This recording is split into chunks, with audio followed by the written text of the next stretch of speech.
Guys, good morning. So for today's video ay gagawa tayo ng tea or inumin na pampaliit ng tiyan. Yan guys, legit siya guys, promise.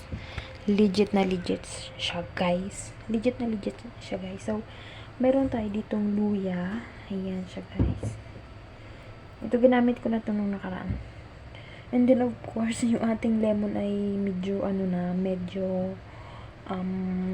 hinog na. I mean, luma na. Pero, okay pa yan siya sa loob, I'm sure. Anong gagamitin natin? Ayan. And then, meron tayo ditong cup. Kukuha tayo ng tubig.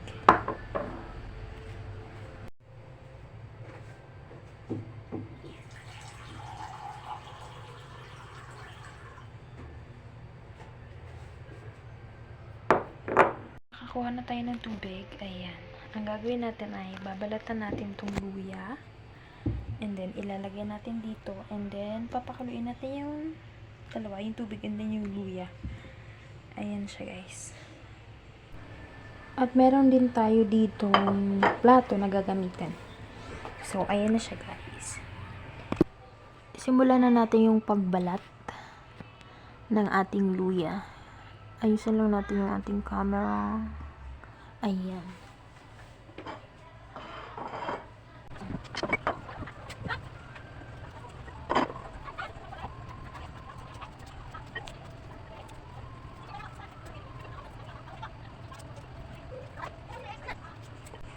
So, yun guys.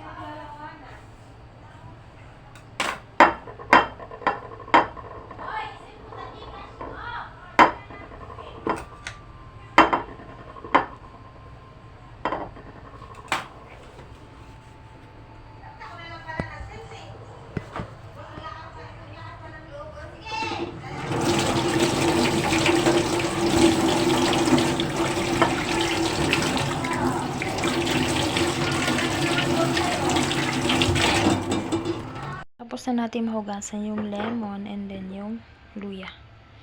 So, ikakat na natin siya ng maliliit. Yung luya. Tsaka, hihiwaan yung lemon. And then, papakuluin.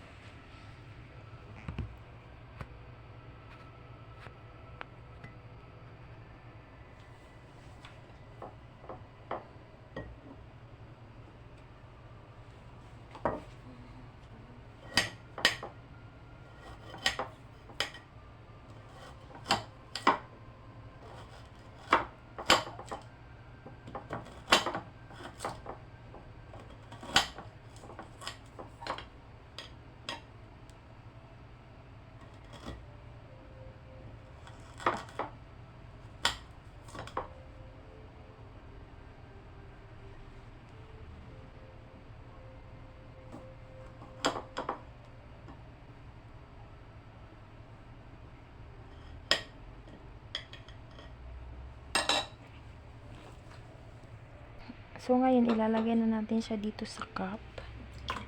Ayan. And then, ilalagay natin siya sa microwave. Para mag-boil. Pakulo natin siya. And then, habang pinapakulo natin yan, pinapakuluan, hihiwain natin tong lemon.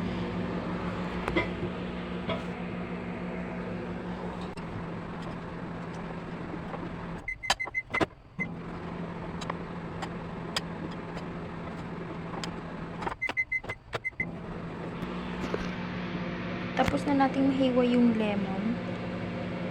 Nga pala guys, hindi ko siya sinabay doon sa pagpakulo kasi parang ang pait niya pag sinabay siya sa pagpakulo. So, hindi ko siya sinabay. Mapait kasi siya eh. Pag isabay mo doon. Pag isabay mo sa luya, mapait siya guys. Mapait siya guys pag isabay mo siya doon sa luya.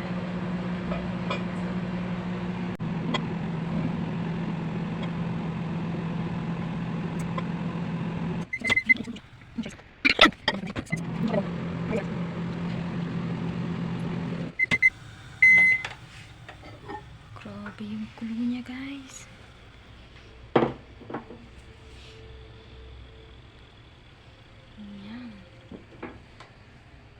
And then, after that, ilalagay na natin tong lemon. Pipigain natin siya ng bonggang-bongga. Kung nakikita nyo guys, ayan siya, nag-yellow talaga siya. As in, literal na yellow. Nagmo-moist yung camera. So, oh shit. Tapon yung isa. So, ayan, pigain na natin yung lemon. Ayan, hirap naman na yan. Hirap na nung... Ang hirap mag-video guys, promise. Pag mag-isa ka lang.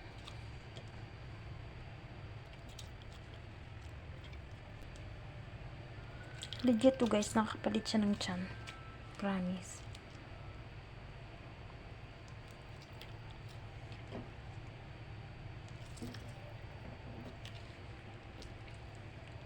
Proven and tested. Char. Ang baboy ko naman magpiga ng lemon. Hirap kasi magpigay. Hirap ko yung mag-video guys, kung alam nyo lang.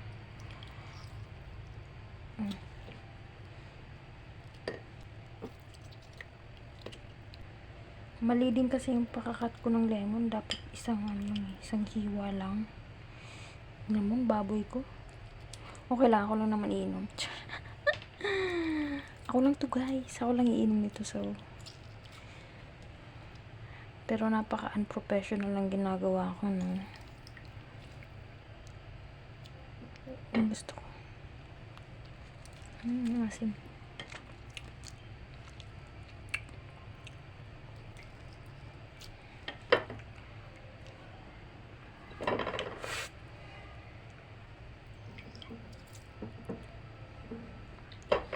Pag ikaw lang yung iinom, pag ganito, okay lang ganyan ka baboy. Pero pag ibang tao, girl, mahiya ka naman. Diba? So, dahil ako lang naman ang iinom, at wala kasing taga-video, ganito yung aking gawa. Unprofessional.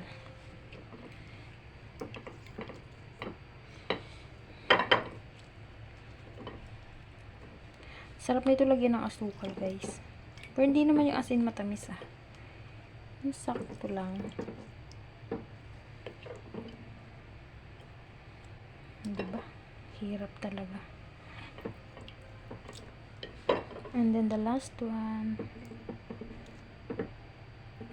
Ayan. So ayan guys. Kuha tayo ng kutsara.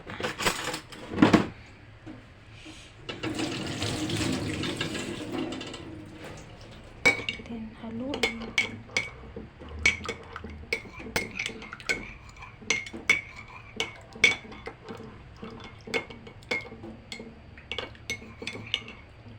Kung gusto nyo lagyan siya ng asukal, okay lang din naman. Pero ako, mas gusto ko yung ganito. Yung pure. At ayan na nga guys ang ating finished product. Haluin lang natin siya. And then, ita-transfer natin siya dito. Ay nga, tulad ng sinabi ko guys. Pwede nyo siyang lagyan ng asukal. Pero depende yun sa inyo. Pero mas masarap pag may asukal. Pero para sa akin, gusto ko itong ganito. Yan, sasali na natin siya sa baso para mas makita nyo. Ayan yung itsura niya guys. Ayan pala, sorry. Hirap mong video. Ayan yung finished product niya. Para lang siyang juice, diba? Malaking tulong to guys para mapalitan inyong mga tummy. Ayan. Super sarap nito. Ang lasa niya guys is naghahalo or nag-aagaw yung asim tsaka yung lasa ng luya. Luya. Ayan. Ganyan pala dapat, hindi ganun. Ayan. Pero alam niyo yung alam ko yung nakakapapait lang dito yung ano, yung buto ng lemon eh.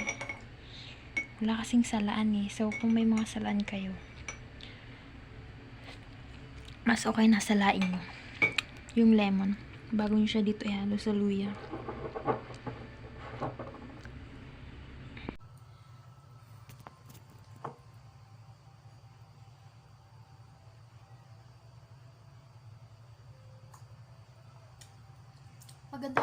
Maganda siya guys inumin every morning and then bago matulog.